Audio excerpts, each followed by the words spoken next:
Good morning, student. Welcome again in my class. And we are learning, that is sixth chapter in which one? Okay, natural disasters.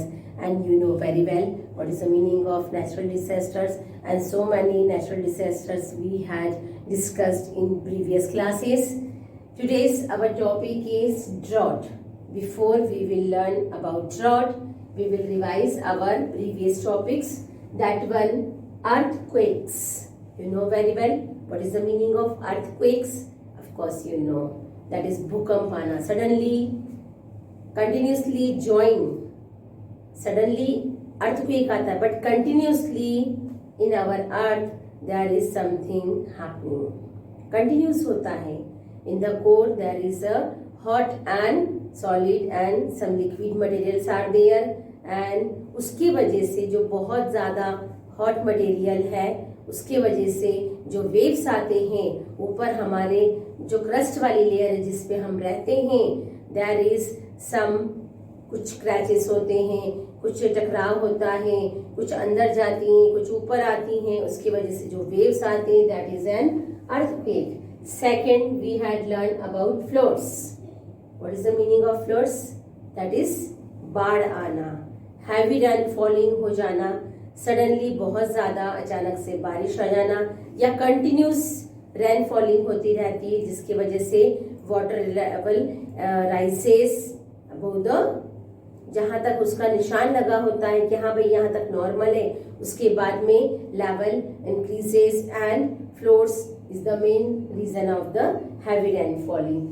Second one in floods, cyclones. What is the meaning of cyclones? You know very well. We had learn about cyclones. कैसे cyclones आते हैं, कैसे उसमें सब चीजें होती हैं, बाढ़ आने के साथ में अगर स्टॉर्म आता है या साइक्लोन्स आते हैं तो कैसे आते हैं, you had learn in previous classes. Then third number, tidal waves. Tidal waves जो समुद्र में आते हैं, समुद्र में आते हैं, कैसे आते हैं, किस रीजन से आते हैं? There are three main. which one? Sun, moon and our earth. These three main heavenly huge bodies involved to create a tidal waves. Okay, ये तीन ऐसी बॉडी हैं जिनके वजह से, जिनके रिएक्शन से ही हमारे समुद्र में, हमारे सी में, लार्ज वाटर बॉडी में ये टाइडल वेव्स आते हैं. What is the reason? There is 29% land in our earth and 71% water is there on the earth. और उसकी वजह से कंटिन्यूस वो रोटेट भी होती है और सन के आसपास भी घूमती है. सेम वैसे ही मून अर्थ के आसपास घूमता है, और जब दोनों में क्या होता है, सेंट्रीफ्यूगल फोर्स सभी में होता है, ग्रेविटी सभी बॉडीज में होती है. सन है, चाहे मून हो, चाहे अर्थ हो, ग्रेविटी सब में होती है. इसीलिए तो वो एक दूसरे को अट्रैक्ट करते हैं. जैसे ही वो ग्रेविटी आपस में टकराती है, अट्रैक्शन होता है, तो लार्ज बॉडी जो होती है, जैसे अर्थ है हमारी, है ना, सन हमसे, अर्थ से बहुत ज्यादा दूर है, उसका इफेक्ट होता है. Water is a liquid form, water हमारा लिक्विड फॉर्म में है, और जैसे ही वो उसको खींचता है, अट्रैक्ट होता है, तो वाटर का शेप चेंज होता है. तो हमारी जो अर्थ ऐसी सर्कल शेप में है, उसके आसपास जो वाटर है वो ऐसे लंबे में हो जाता है अगर हमारा सन यहाँ पे आ जाता है. बट जैसे ही मून यहाँ पे आता है, या इसके बीच में भी आ सकता है, ऐसा कंपलसरी नहीं कि यहाँ होगा तो ही टाइडल वेव्स आएंगे, ऐसा नहीं है. रोटेट होते होते वो किसी भी प्लेस पे पहुंच सकता है. और जब यह हमारा मून है, it is sun, it is our earth, और जैसे ही इसकी ग्रेविटी और इसका जो फोर्स होता है दोनों आपस में टकराते हैं, और जब क्या होता है, ये जो फोर्स ऊपर से आ रहा है वो हमारे लार्ज वाटर बॉडी पे जाता है. वाटर बॉडी का जो ग्रेविटी होता है वो बहुत ज्यादा होता है, सेंट्रीफ्यूगल फोर्स जो दोनों में होता है वो लार्ज बॉडी का ज्यादा होता है. और लार्ज बॉडी का जैसे ही वो मून पे से नीचे जैसे ही आते हैं, और ये वाटर बॉडी है, वाटर बॉडी का ये नीचे आते आते क्या होते हैं, ये कम लो हो जाते हैं. बट यहाँ से जो ऊपर जा रहे हैं ये फोर्स बहुत ज़्यादा इसमें अप्लाई होता है, और अप्लाई होने के साथ में क्या होता है, उसका फोर्स बहुत ज़्यादा बढ़ते जाता है और वो इस तरीके से एक बड़ा रूप टाइडल वेव्स के इसमें ले लेता है। Okay, clear? Now today's our topic is drought. What is the meaning of drought? Drought means क्या होता है? Drought means if a particular area receives no rain.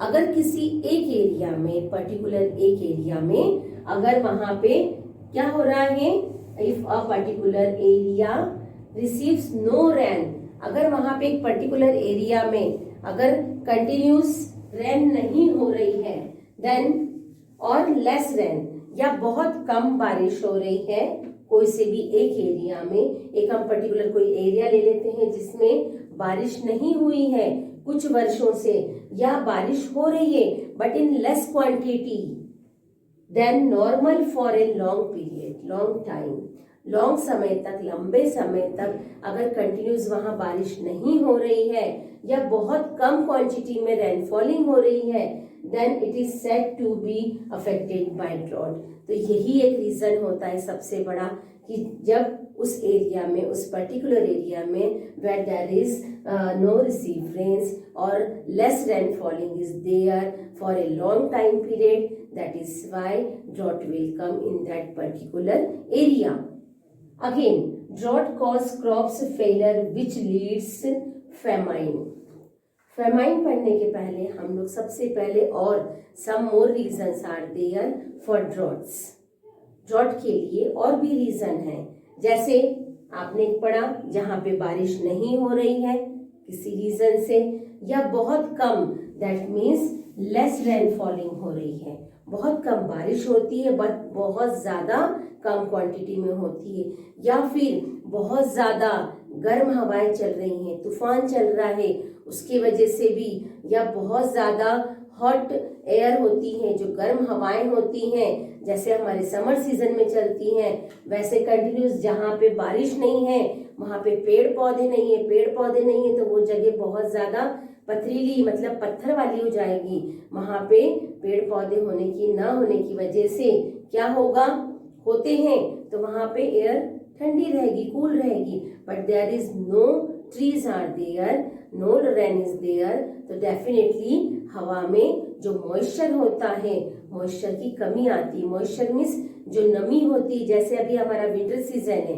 Nowadays we are going in winter season, अब हम winter season में जा रहे हैं, तो क्या है विंटर सीजन में हवा में बहुत नमी है, हम लोग कपड़े भी सुखाते हैं तो वो कपड़े जल्दी नहीं सूखते हैं, बिकॉज हवा में गर्म बहुत कम है, ठंडक ज्यादा है ना, गर्मी बहुत ज्यादा नहीं है, ठंडक ज्यादा है, that means moisture, moisture means बहुत ज्यादा नमी, मॉइस्चर जो होता है वो मॉइस्चर यानी नमी जो होती है वो बहुत ज्यादा होती है, यानी पानी की कण यानी ठंडक बहुत ज्यादा होती है, दैट इज द रीजन। इस वजह से क्या होता है, अगर ठंडक है तो वहां पे गर्मी नहीं पड़ेगी, but there is no rain और लेस रेन इज देयर, तो उस हवा में बहुत ज्यादा गर्मी होती है, और गर्मी की वजह से टेम्परेचर भी राइज होता है। When the temperature will rise or temperature will increase, then what will happen? Definitely evaporation is there. If there is some water bodies, then definitely it will evaporate. वहाँ पे evaporation भी एक reason होता है, बहुत ज्यादा पानी का वाष्प बनके यानी भाप बनके, स्टीम बनके ऊपर चले जाना, बादलों में चले जाना, there is also a reason of a drought. बहुत ज्यादा गर्म हवाएं, दैट इज ऑल्सो क्या है, वो भी एक बहुत बड़ा रीजन होता है ड्रॉट का। Now here is drought cause crop failure which leads famine. What is the meaning of famine? Famine means क्या होता है, देखिए ड्रॉट जब होता है जिस एरिया में सूखा पड़ जाता है, ड्रॉट मीन्स सूखा पड़ जाना, मतलब वहां पे पेड़ पौधा का पूरी तरह से नष्ट हो जाना, बहुत ज्यादा टेम्परेचर हाई हो जाना, बहुत ज्यादा टेम्परेचर विल इंक्रीजेस देयर, तो क्या होगा, इंसानों को बहुत ज्यादा तमस होगी, बहुत ज्यादा गर्मी होगी और उन्हें पानी को उतना ही ज्यादा पीना पड़ेगा, but there is no rain, what will happen, तो क्या होगा वहां पे, उसकी वजह से फसलें पूरी नष्ट हो जाएंगी, पेड़ पौधे पूरे खत्म हो जाएंगे, वाटर लेवल जितना था वो भी बहुत ज्यादा डिक्रीज हो जाएगा और पूरा खत्म हो जाएगा। फेमाइन का मीनिंग होता है जब ऐसे सूखा पड़ता है तो वहां के लोग भोजन के लिए और दूसरे सामानों के लिए दूसरों के ऊपर डिपेंड हो जाते हैं, that is called famine. Okay, in your book also that is given words to know में भी फेमाइन का मीनिंग दिया है, just read it. What is the meaning of the famine? किसी चीज के लिए, यानी सबसे मेन चीज हमारी होती है food. We need food every day, है ना, हमें पानी और भोजन रोज चाहिए। तो क्या होता है, फूड के लिए या वाटर के लिए या और भी जरूरत के जो सामान है उसके लिए अगर हम दूसरे के ऊपर डिपेंड हो जाते हैं, जहाँ पे ड्रॉट्स वाली कंडीशन हो जाती है, वहां पे उस चीज को हम कहते हैं famine. In our country had suffered, already suffered कर चुकी है 3 मेजर, कौन कौन से 20th सेंचुरी में हमारे देश में ऐसे 3 बहुत बड़े बड़े ड्रॉट्स हुए थे। कब कब हुए थे? Let us see. In 20th century in our India 1904 to 5, 1904 से लेके 5 में जो ड्रॉट हुआ था यानी जो सूखा पड़ा था वो बहुत ज्यादा था। 1904 एंड 5 में, यानी 20th सेंचुरी की हम लोग बात कर रहे हैं। द 20th सेंचुरी में our country faced these 3 droughts. First one it happened, कब हुआ था? 1904 to 5 के बीच में। Second drought came in 1965 to 66, 1965 से 66 के बीच में जो आया था वो ड्रॉट भी बहुत बड़ा था। But last one it was the major drought and our country major faced that droughts. कौन कौन सा मेजर था? ये सबसे बड़ा था 1986 से 1987 के बीच में जो ड्रॉट हुआ था, जो सूखा पड़ा था, वो सबसे बड़ा था। And it had impact on our 3/4 country. इसकी वजह से हमारे जो कंट्री है, पूरा देश है, उसने 3/4 कंट्री, मतलब जो पार्ट है हमारे देश का 3/4 पार्ट, दैट मीन्स कैसा? अगर आप एक होल चीज लेते हैं, उसको हम कट करते, suppose I am taking here a circle, जैसे ये सर्कल है, मैंने इसको 4 पार्ट में डिवाइड करा, 1 2 3 4, तो मैंने यहाँ से ये पूरी 3/4, है ना, 3/4 पार्ट हमारा इससे प्रभावित हुआ था। और country had impact, that is the major drought in our country in which time 1986 to 1987 का जो सबसे बड़ा ड्रॉट था, उसके वजह से हमारे देश का 3/4 पार्ट उससे इफेक्टेड हुआ था। बहुत ज्यादा इम्पैक्ट पड़ा था हमारे देश पे। 3/4 भाग में बारिश का बहुत कम होना या कहीं कहीं बिल्कुल भी बारिश नहीं थी, जिसकी वजह से हमारे देश ने बहुत ज्यादा उसका इफेक्ट हुआ, लोगों पर इफेक्ट हुआ। जैसे अभी कोरोना चल रहा था, है ना, अभी कुछ महीनों से हम लोग रिलैक्स थे, बट वापस से दूसरा कोरोना आ गया साउथ अफ्रीका से, सुन रहे हैं ओमिक्रॉन नाम है, but we don't know about what will happen, nothing, कुछ भी नहीं पता है क्या होने वाला है, क्या हो जाएगा। कोरोना किसी ने नाम भी नहीं सोचा था, suddenly it will come there. वैसे ही ड्रॉट्स आया था 1986 to 87 के बीच में, और हमारी कंट्री का 3/4 एरिया उसका इम्पैक्ट हमारे कंट्री पे बहुत ज्यादा पड़ा था। Okay, then our chapter is completed, I hope so. What is the meaning of natural disasters? You know very well. Second, earthquakes किस रीजन से आते हैं, कितना इफेक्ट हमारे जीवन पर या हमारी प्रॉपर्टी का लॉस होता है, you know very well.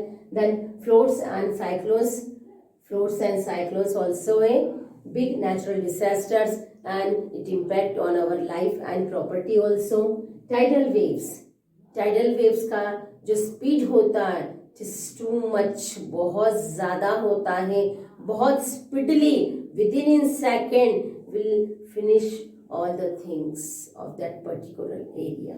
And last one, that is one, droughts ये चीज़ें तो हम लोग बहुत बार फेस करते हैं, हम लोग देख भी चुके हैं। जनरली इसको नॉर्मली इसको कोई समुद्र में या सी के पास जाना ज़रूरी नहीं है। हम अपने नरसिंहगढ़ में भी देख चुके हैं कि 1986-87 के बीच में यहाँ भी बहुत कम बारिश थी। इसके वजह से बहुत सारा इफेक्ट हमारे पूरे देश पे नहीं, सब लोगों पे हुआ था। Okay, our chapter is completed. Today I will send for you PDF also. Just write it. आपको PDF ओपन करना है और अपने साइंस की नोटबुक में right chapter number 6 natural disaster and right it. Don't worry about the lesson number 4 or 5. When you will come in the school, we will teach you. Okay?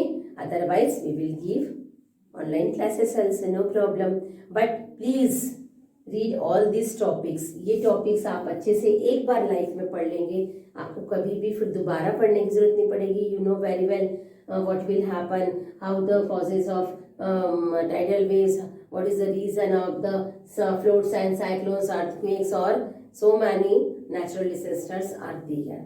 Okay, just read it. आपको chapter फिर से पढ़ना है और उसके साथ में when you will get the today itself you will get the PDF of lesson 6, that is the natural disaster. I will send you, write in your notebook. Okay, thank you, have a wonderful day, bye.